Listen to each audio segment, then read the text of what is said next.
चलो, प्रिय विद्यार्थियों, नमस्कार। Jyotiba Phule group of education में आप सबका स्वागत है। मैं आपको ह्यूमन सिस्टम शिक्षण बिंदुओं पर ध्यान आकर्षित करने का प्रयास कर रहा हूँ। कृपया वीडियो को पूरा देखें, सब्सक्राइब करें, लाइक करें।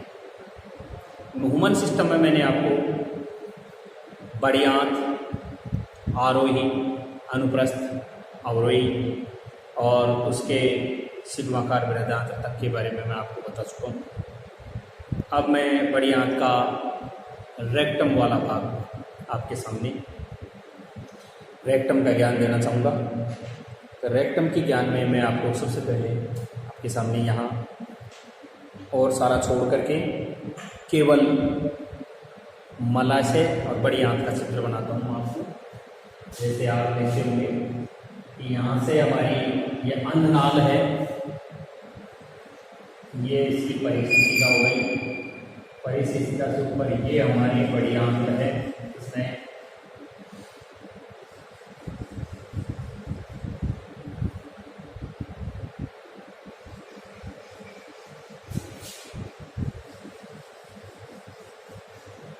ये जो हिस्सा है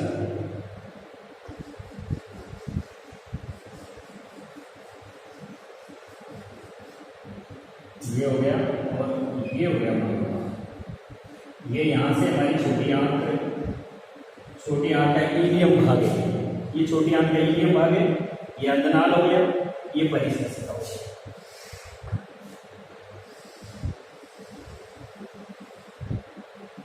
अब मैं आपको बताता हूँ, ये तो हो गया मलद्वार, ये सिग्माकार,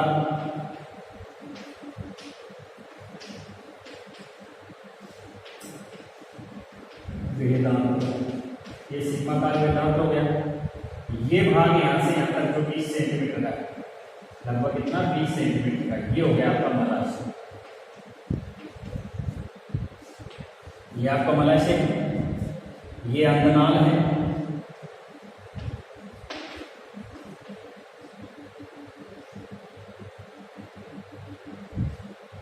ये अंदनाल हो गया। ये क्रमीरूपी परिशेषिका है, क्रमीरूपी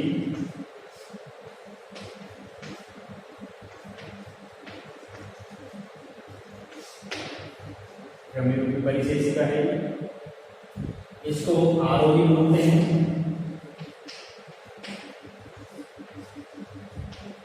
ये आरोही बृहदांत हो गई, ये हो गई अनुप्रस्थ,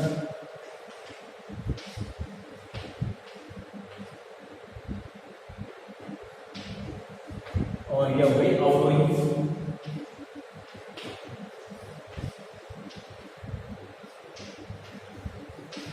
ये अवरोही बृहदांत हो गई। ये यहाँ से यहाँ तक सिग्माकार हो गया था, यहाँ से यहाँ तक का ही, और ये इसके आगे ही मलाशय और मलद्वार। यहाँ आप इसमें देखते होंगे बीच में, यहाँ हमारे ये हमारी छोटी आंत वाला भाग होता है।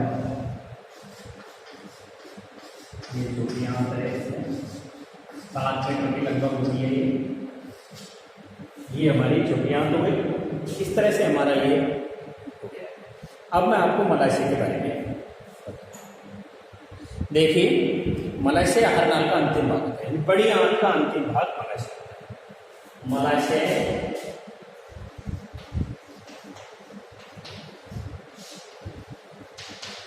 आहार नाल का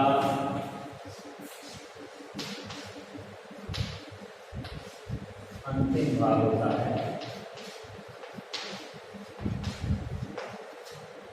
ये आहार नाल का कौन सा भाग है?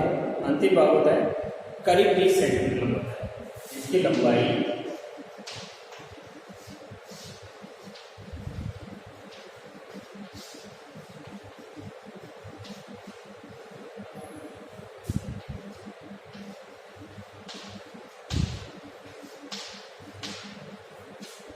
लंबाई लगभग 20 सेंटीमीटर होती है, और इसके अंतिम 3 सेंटीमीटर वाले भाग को भूतानाल कहते हैं। इसके अंतिम 3 सेंटीमीटर वाले भाग को, अंतिम 3 सेंटीमीटर वाले भाग को गुदानाल कहते हैं। और इसके बाद में ही मलद्वार होता है। ये जो 3 सेंटीमीटर वाला भाग है, ये तो यहाँ तक सिग्मा का मलाइस हो गया 20 सेंटीमीटर का, और यहाँ से यहाँ तक का जो जहाँ पर संवरणी पाई जाती है, ये जो भाग है, ये संवरणी भाग है यहाँ, इसे हम कहते हैं गुदानाल। ये गुदानाल है और ये यहाँ मलद्वार। ये जो होता है जहाँ संवरणी क्रमांकन करने के लिए इस तरह से पाई जाती है, इसे हम कहते हैं गुदानाल। तो अंतिम 3 सेंटीमीटर वाले भाग को किस नाम से जाना जाता है? गुदानाल के नाम से जाना जाता है। गुदानाल मलद्वार के द्वारा बाहर हो जाता है। जो मलद्वार द्वारा बाहर होता है,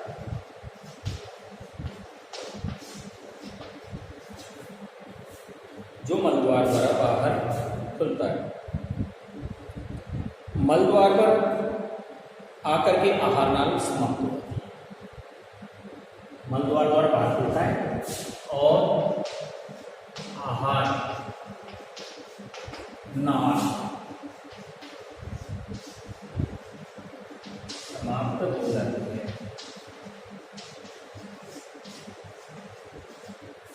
और आहार नाल क्या हो जाती है? समाप्त हो जाती है।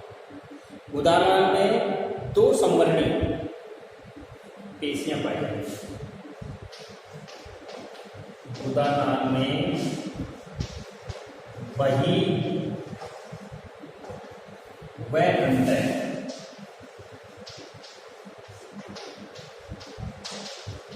संवरणी पेशियां पाई जाती हैं, जो मलद्वार को खोलने और बंद करने का काम करती है, फैलाने और सिकुड़ने का काम करती है। क्रमाकुंचन की गति के द्वारा अपशिष्ट शरीर से बाहर निकल जाता है। वो काम ये हमारी गुदानाल में पाई जाने वाली वही और अंतर संवरणी इन पेशियों के द्वारा होता है।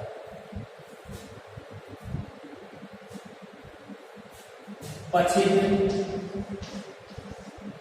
आहार रस के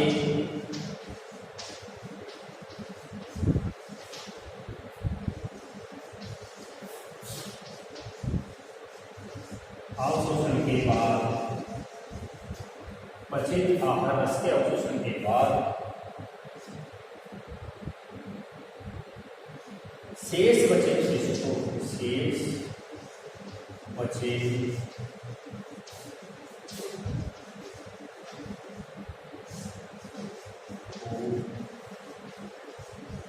मलद्वार से शरीर से बाहर निकाल दिया जाता है।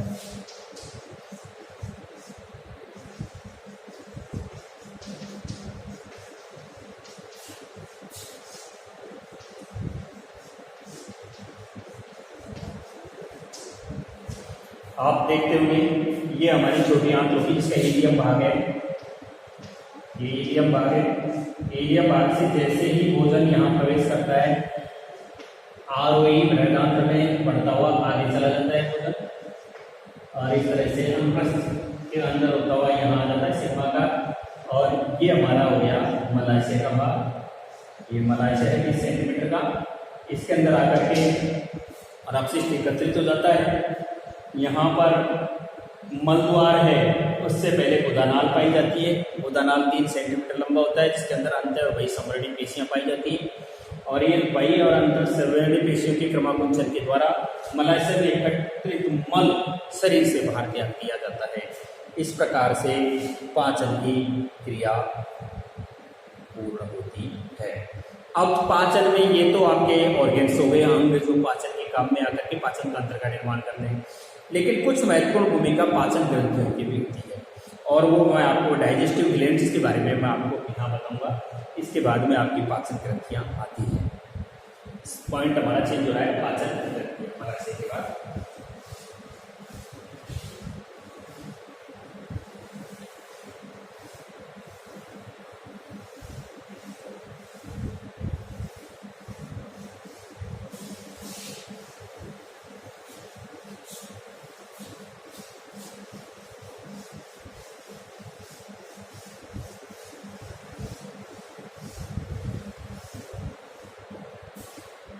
नया पॉइंट है हमारा पाचन ग्रंथियां।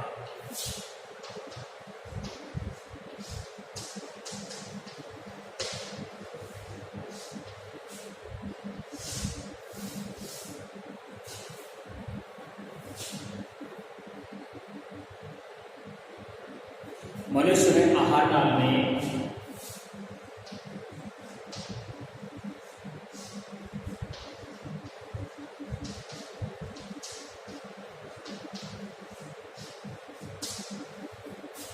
उपस्थित पाचन ग्रंथियों के अतिरिक्त भी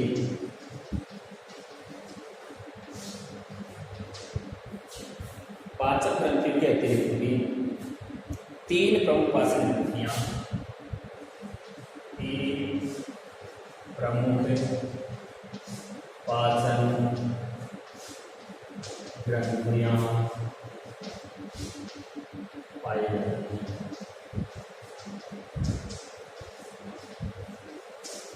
नंबर 1 जिसको हम लार ग्रंथि कहते हैं, दूसरी यकृत ग्रंथि और तीसरी। सबसे पहले लार ग्रंथि, नंबर 2 यकृत ग्रंथि और नंबर 3 अग्नाशय।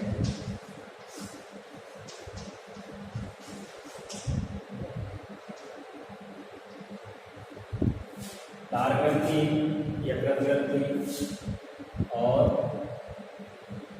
उसके बाद में अग्नाशय, ये 3 ग्रंथियां पाई जाती हैं। अब मैं आपको लार ग्रंथि के बारे में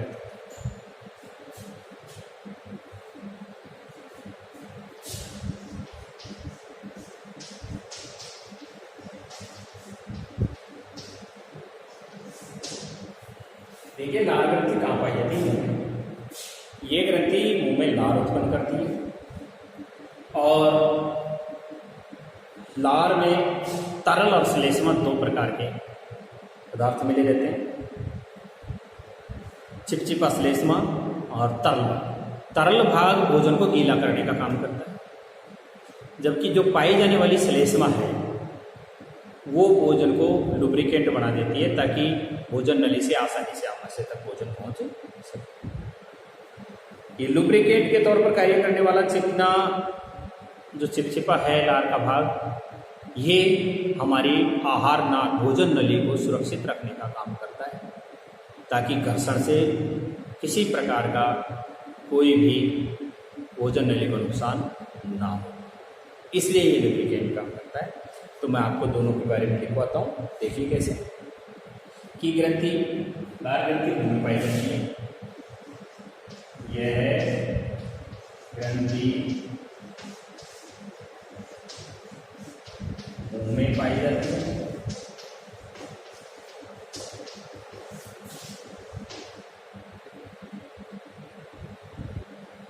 इससे निकलने वाली लार में तरल एवं चिपचिपा पदार्थ मिला हुआ रहता है।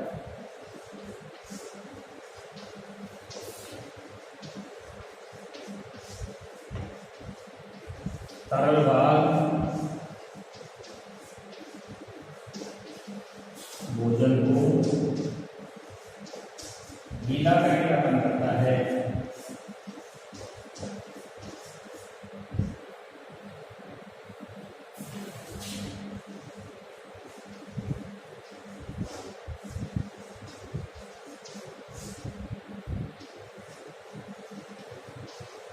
जबकि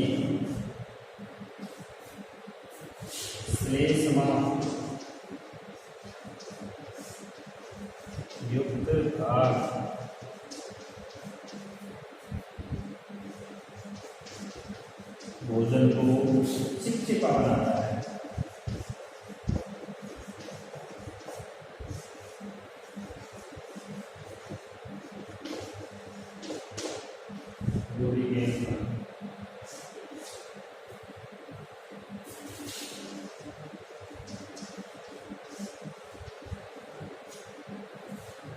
अब क्या हो गया, डुप्लीकेट बना दिया तो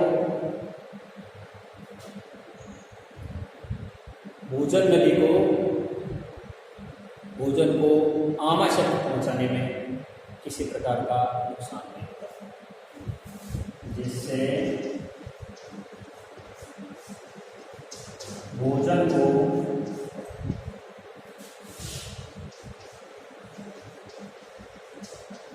आमाशय तक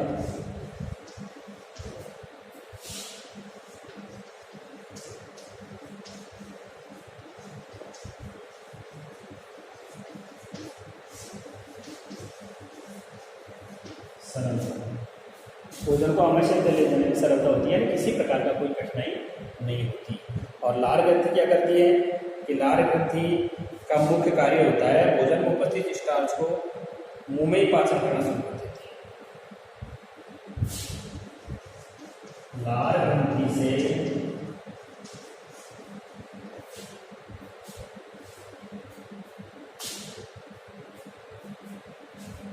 ऊपर एक काम दिखाई दे रहा होगा,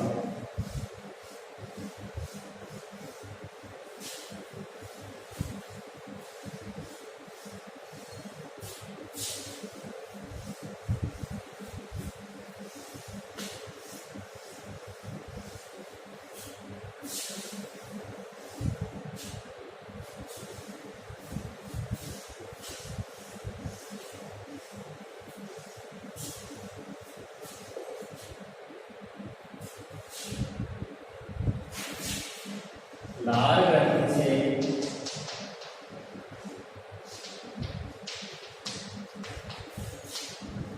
निकलने वाली लार भोजन का मुंह से ही पाचन करना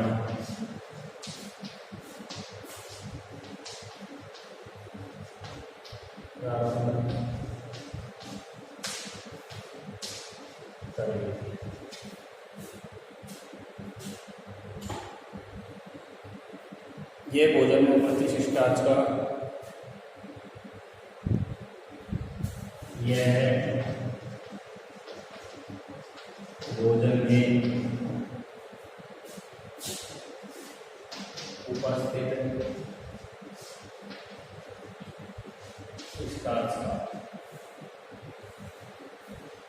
क्या करना शुरू कर देती है, मुख में पाचन शुरू कर देती है।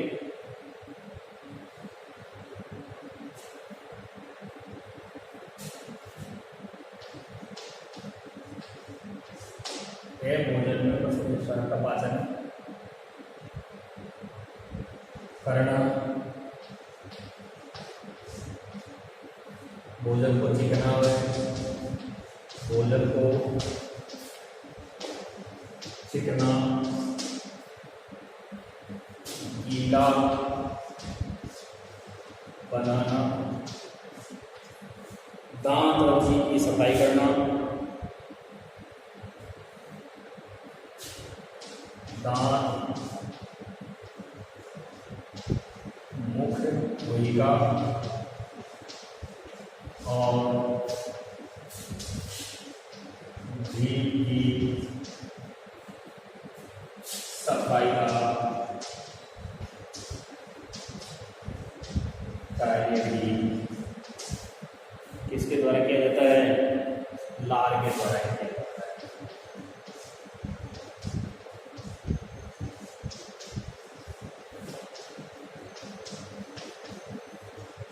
यदि आपसे कोई कहे कि लार मुंह में उपस्थित लार ग्रंथि का क्या कार्य है, तो सर्वप्रथम आप बताएंगे कि मुंह में उपस्थित लार ग्रंथि भोजन को गीला करती है, भोजन को चिपचिपा और चिकना श्लेष्मा युक्त बनाती है, जिससे आसानी से निकाला जा सकता है, भोजन आमाशय तक पहुंच जाता है। जहाँ तक हमारे दांतों में जीभ और लार लगती है वहाँ तक के दांतों को साफ रखने का कार्य करती है। मुख गुहिका को पूरी तरह से लार साफ रखती है और जीभ को साफ रखने का काम भी इस लार ग्रंथि के द्वारा निकलने वाली लार का ही होता है। यहाँ तक की बात आपकी समझ में आ गई होगी। अब मैं आपको लार ग्रंथियों के बारे में बताता हूँ। लार ग्रंथियाँ भी 3 प्रकार की होती हैं। लार ग्रंथियों के प्रकार।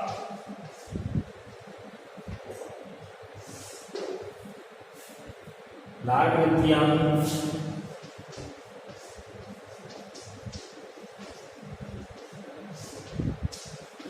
3 प्रकार की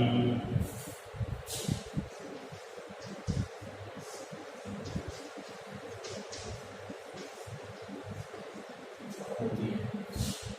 नंबर 1 जिसे हम कर्णपूर्ण ग्रंथि कहते हैं। कर्णपूर्ण नंबर 1 तो हो गई कर्णपूर्ण ग्रंथि।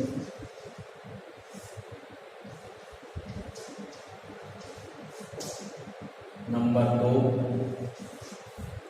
जिसे हम अधोजिह्वा ग्रंथि या अधोजंग ग्रंथि, अधोजंग।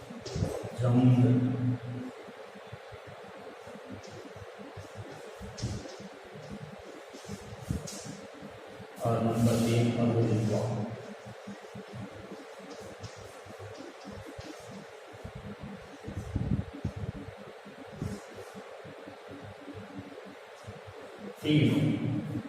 कर्णपूर्ण, अधोजंग और अधोजिह्वा। कर्णपूर्व यानी कान से पहले गालों में पाई जाती है। ये कान से पहले कहाँ पाई जाती है? गालों में। अधोजंग ये जीभ के नीचे पाई जाती है और वो अधोजंग चिबुक ठोड़ी के नीचे। ये अधोजंग हो गई, ठोड़ी के नीचे पाई जाएगी। अधोजिह्वा जीभ के नीचे पाई जाती है। 3 प्रकार की हो गई। जैसे मैं आपको पहले इसे मिटा करके चित्र के द्वारा तीनों के बारे में बताता हूँ। देखो, लार ग्रंथि से निकलने वाली जो लार होती है भोजन का मुंह में पाचन शुरू कर देती है। ये भोजन में उपस्थित स्टार्च का पाचन करना प्रारंभ कर देती है। भोजन को चिकना बनाती है। दांत लसलिसा गीला बना देती है। दांत गुहिका और जीभ की सफाई करने का काम करती है। 3 प्रकार की होती है। कौन कौन सी? कर्णपूर्व, अधोजंग और अधोजिह्वा।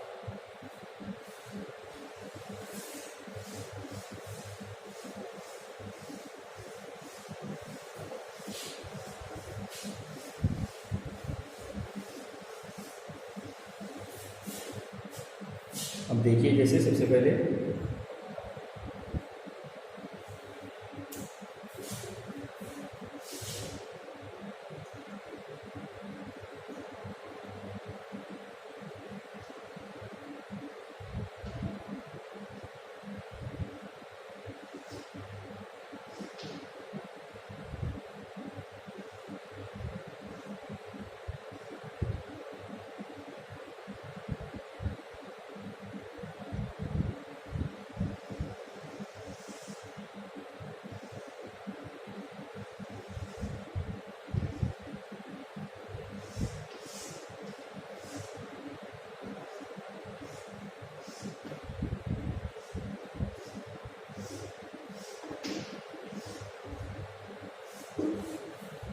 मैं बताता हूँ आपको। देखिए, जैसे यहाँ से यहाँ तक का ये जो भाग है, यहाँ कर्णपूर्ण ग्रंथि पाई।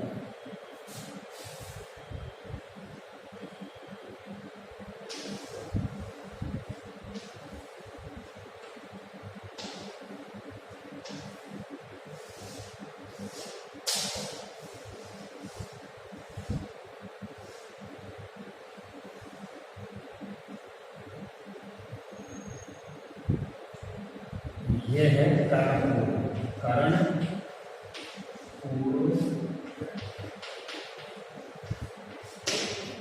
इसे कर्णपूर्ण ग्रंथि के नाम से जाना जाता है। और आगे आपको यहाँ दिखाई देगी, यहाँ मुंह में के बैठी है, यहाँ से नासिका के बैठी है और ये इस तरह की भूमिका होगी। यहाँ मुख्य भूमिका में हमारी जीभ पाई जाती है।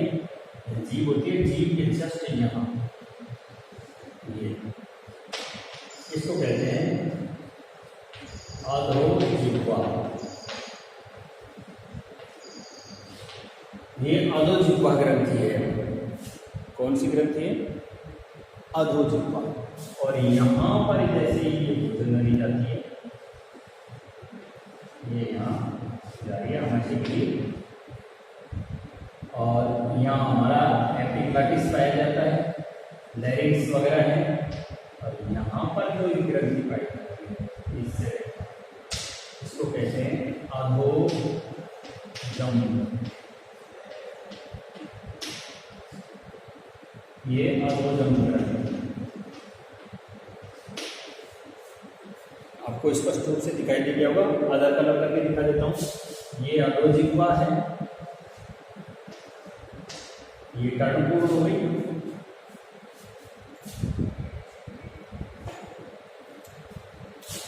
ये कर्णपूर है, और ये अधोजिह्वा हो गई, वो कर्णपूर हो गई, और तीसरे नंबर पर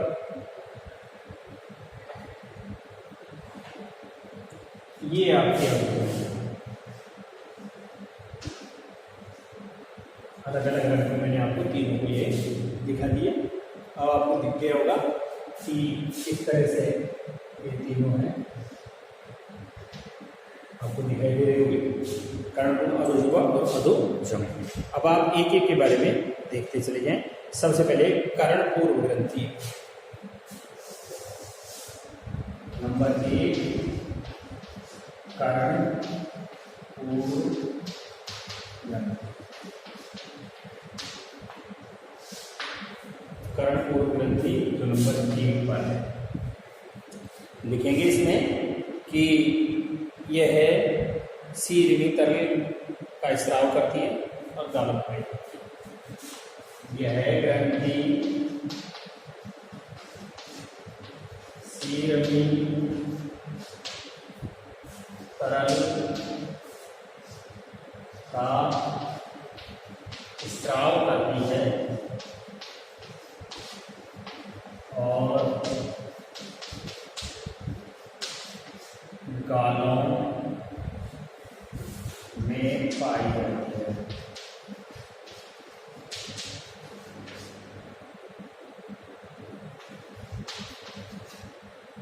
यह ग्रंथि सीरनी तरल का स्राव करती है और कहाँ पाई जाती है? गालों में पाई जाती है। इसके बाद आगे अधोजंग या अचुंबकीय लाल ग्रंथि। अधोजंग ग्रंथि नंबर 2 पर यह है अधोजंग ग्रंथि। देखिए इसका एक दूसरा नाम भी है, और इसका दूसरा नाम है अवचिमुखीय लाल ग्रंथि। इसे अवचिमुखीय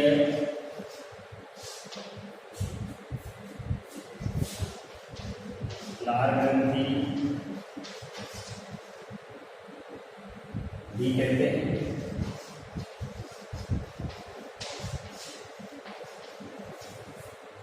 यह ठुड्डी के नीचे पाई जाती है।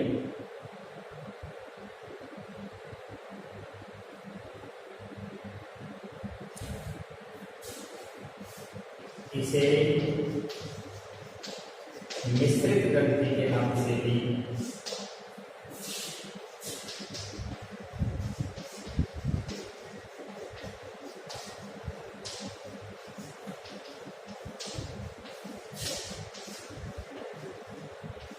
क्योंकि यह तरल व श्लेष्मा दोनों का स्राव करती है।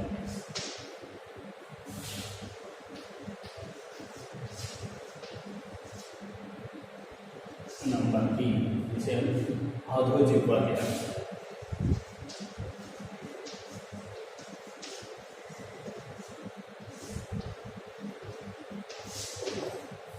अधोजिह्वा यह जीभ के नीचे पाई जाती है।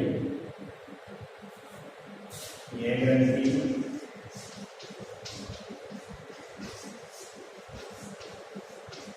जीभ के नीचे पाई जाती है तथा श्लेष्मा का स्राव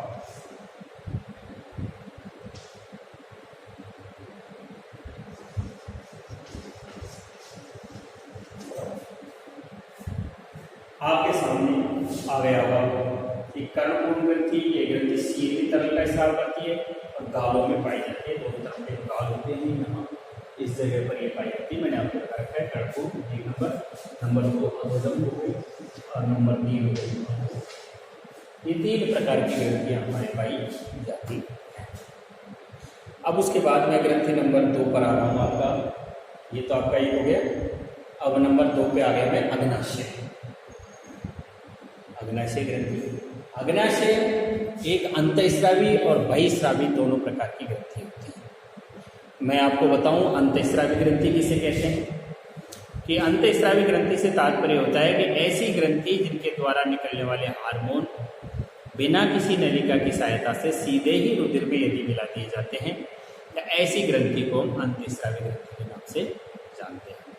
कि ऐसी ग्रंथि जिसके द्वारा निकलने वाले हार्मोन या विशेष प्रकार के रसायनों को बिना किसी नलिका की सहायता से सीधे ही यदि रुधिर में मिला दिया जाता है तो ऐसी ग्रंथि अंतःस्रावी ग्रंथि के नाम से जानी जाती है। पैनक्रियाज यानी हमारा जो अग्नाशय है वो एक प्रकार की अंतः और बहि दोनों प्रकार की अंतःस्रावी और बहिःस्रावी ग्रंथि के नाम से जाना जाता है। आपसे यदि पूछा जाए कि एक अंतःस्रावी और बहिःस्रावी ग्रंथि का नाम लिखिए तो आपको अग्नाशय लिखना चाहिए। क्यों? अग्नाशय में अंतःस्रावी इंसुलिन और ग्लूकागोन निकलता है, बहिःस्रावी में अग्नाशय रस निकलता है। इंसुलिन और ग्लूकागोन रुधिर में शर्करा के स्तर को नियंत्रित करने का कार्य करता है। यदि हमारे शरीर में इंसुलिन की कमी हो जाती है तो इससे हमें डायबिटीज, शुगर, मधुमेह या मीठा रोग हो जाता है। व्यक्ति के नेत्रों की ज्योति चली जाती है, शरीर में होने वाले घाव लंबे समय तक बढ़ता है, मूत्र के साथ शर्करा का उत्सर्जन होने लग जाता है, व्यक्ति सूख करके कमजोर हो जाता है, बार बार उसे प्यास लगती है, बार बार ही उसे मूत्र का उत्सर्जन करना पड़ता है। ये पहचान डायबिटीज की होती। तो मैं अब आपको यहाँ से आगे अग्नाशय पर लेकर के चलता हूँ।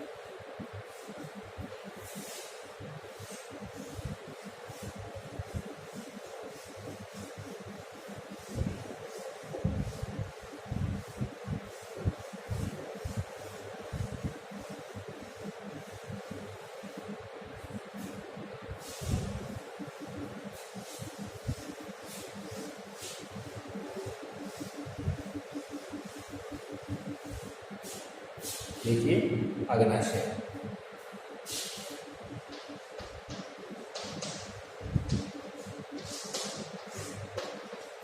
अब सबसे पहले तो मैं अग्नाशय का चित्र बनाता हूँ। देखिए कैसे।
ये हमारा आमाशय है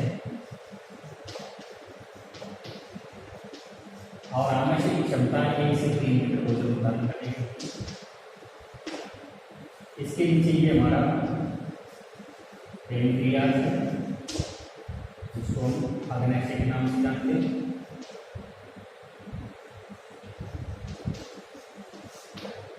ये हमारा यकृत है,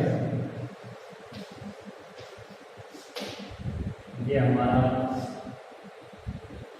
पित्ताशय है,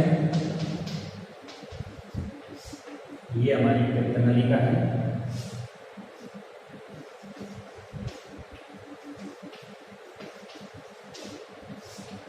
और ये इसके अंदर भी हमारा उपन्यास से लेकर के आपको उसको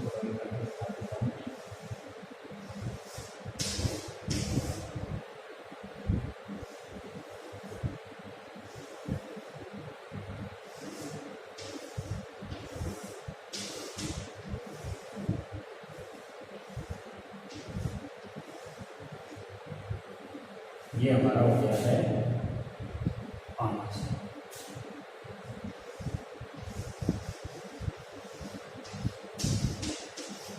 ये हमारा आमाशय हो गया।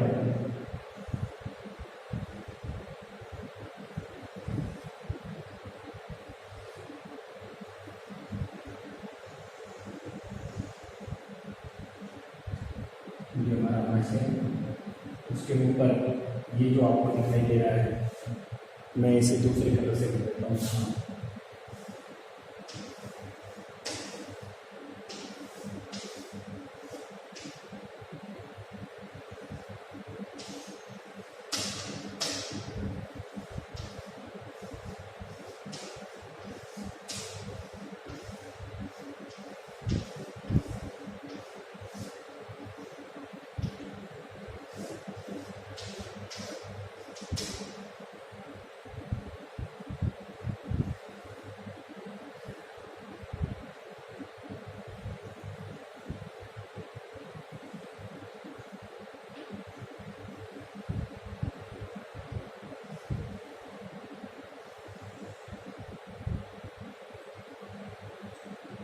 ये हमारा पूरा पित्ताशय है, ग्रीन कलर का आपको दिखाई दे रहा है।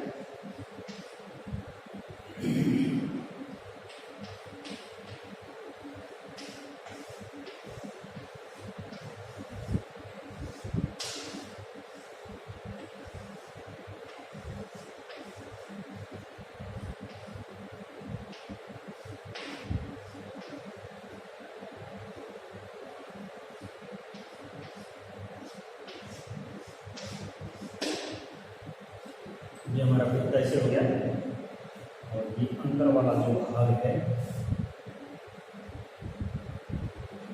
इसमें मैं यहाँ मॉडिफाइड कर देता हूँ। तो ये इस वाइट कलर से हो गया है।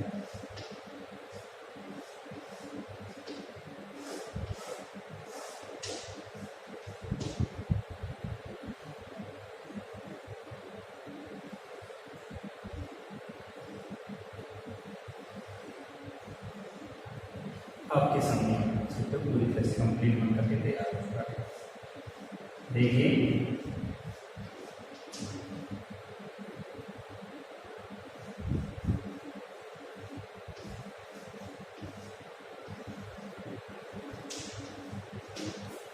ये आपके सामने बन गया है।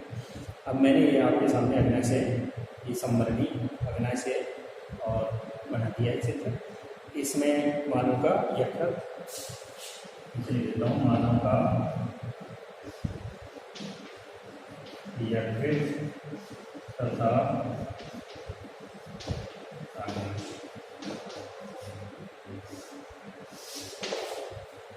अब मैं आपको लिख करके बताता हूँ कि अग्नाशय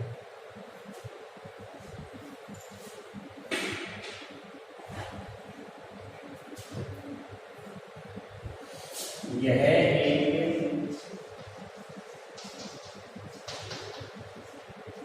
मिश्रित ग्रंथि है।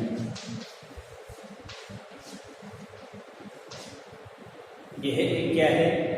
यह एक मिश्रित ग्रंथि है जो अंतःस्रावी और बहिस्रावी जो अंतःस्रावी और बहिस्रावी दोनों ग्रंथियों का कार्य करती है। अंतःस्रावी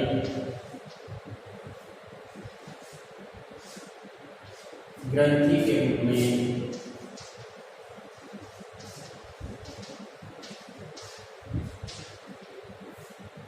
इंसुलिन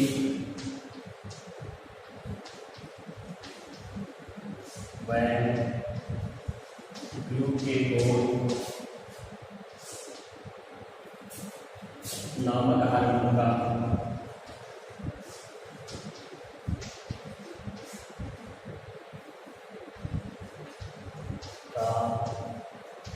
स्राव करती है, जबकि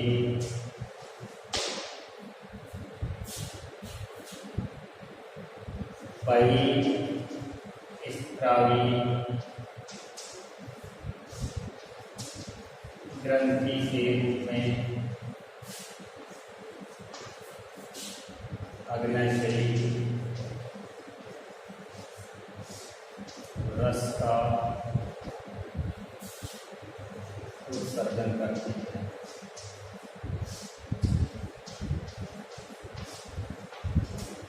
इसलिए इसे क्या कहते हैं? मिश्रित ग्रंथि के नाम से जानते हैं। यह यकृत, ग्रसनी और तिल्ली से घिरी होती है। यह ग्रंथि ऊपर से तो यकृत से ग्रसनी, ये यहाँ हो गई क्या? ग्रहणी, यकृत, ग्रहणी और आमाशय तीनों से घिरी है। किससे? यह ग्रंथि यकृत, ग्रहणी तथा यकृत, ग्रहणी तथा संवर्गी के पास में पाई जाती है, इसलिए इसको तिल्ली है।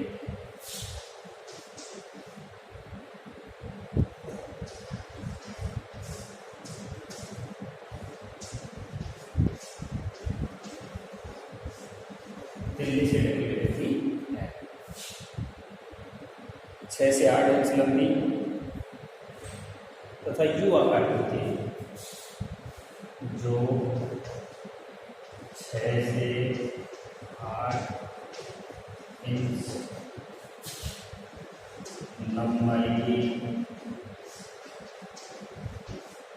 अंग्रेजी यू आकार की होती है।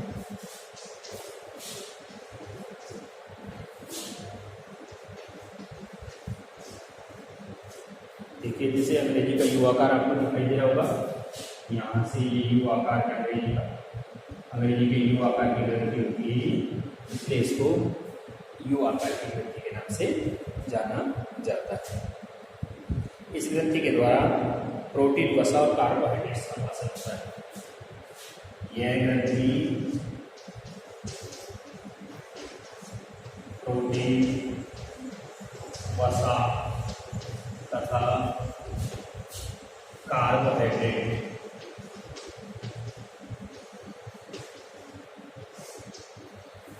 का पाचन करने का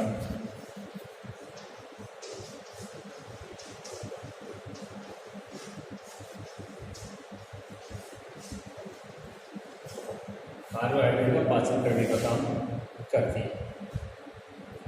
इंसुलिन और ग्लूकागोन शरीर में रक्त शर्करा का स्तर नियंत्रित करते हैं। निकलने वाला इंसुलिन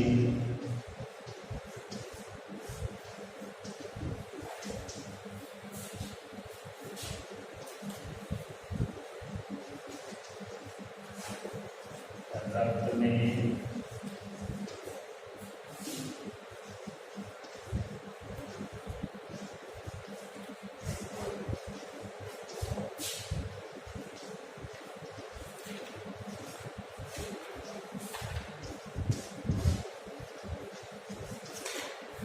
अगर रक्त में रक्त शर्करा का स्तर नियंत्रित नहीं किया जाएगा तो व्यक्ति को शुगर रोग हो जाता है। इसके बारे में मैं आपको पहले भी बता चुका हूँ। एक बार फिर देख लें कि अग्नाशय जो मैंने आपको चित्र में दिखा रखा है, ये एक विस्तृत ग्रंथि है। ये जो अग्नाशय की बीटा कोशिकाएं पाई जाती हैं, लैंगरेंज द्वीप पाई जाती है। इसके अंदर 10 लाख के लगभग लैंगरेंज द्वीप होते हैं। इन लैंगरेंज द्वीपों की जो अल्फा बीटा कोशिकाएं होती हैं उसे ग्लूकोन और इंसुलिन नाम का हार्मोन होता है। अंतःस्रावी और बहिस्रावी दोनों प्रकार की ग्रंथि होने के कारण इसको विस्तृत ग्रंथि के नाम से जाना जाता है। इसे इंसुलिन और ग्लूकोन निकलता है, ये तो गया अंतःस्रावी का। और बहिस्रावी के रूप में अग्नाशय रस निकलता है। यह ग्रंथि यकृत, रेडी और झिल्ली के द्वारा घिरी रहती है। 6 से 8 इंच लंबी होती है, ब्लू आकार की होती है। प्रोटीन, वसा और कार्बोहाइड्रेट्स का पाचन करने का कार्य करती है। निकलने वाला जो इंसुलिन होता है रक्त में रक्त शर्करा को नियंत्रित करता है। अगर रक्त में रक्त शर्करा की मात्रा नियंत्रित नहीं की जाती है तो रक्त में शर्करा का स्तर बढ़ जाता है। इसको मधुमेह, डायबिटीज या शुगर रोग या मीठा के रोग के नाम से जाना जाता है। व्यक्ति मूत्र उत्सर्जन करता है तो उसके साथ साथ शर्करा बाहर जाने लग जाती है। बार बार प्यास लगती है। व्यक्ति के शरीर में भी कहीं कोई घाव हो जाता है तो लंबे समय तक घाव नहीं बढ़ता है। आंखों की रोशनी चली जाती है। इस प्रकार का रोग इसके द्वारा होता है। आज के लिए मैं इतना ही आपको बताऊंगा। कल मैं आपको लीवर और उससे निकलने वाले विभिन्न प्रकार के एंजाइम आदि के बारे में जानकारी प्रदान करूंगा। कल मैं आपको एक पुस्तक में सारणी और बता रहा हूँ तो विभिन्न प्रकार के निकलने वाले हार्मोन्स के बारे में है। इसको आप सारणी को देख सकते हैं, पेज संख्या 13 पर ही है। और नहीं तो मैं आपको यहाँ बोर्ड पे बना करके दिखा दूँगा। ठीक है, आज के लिए।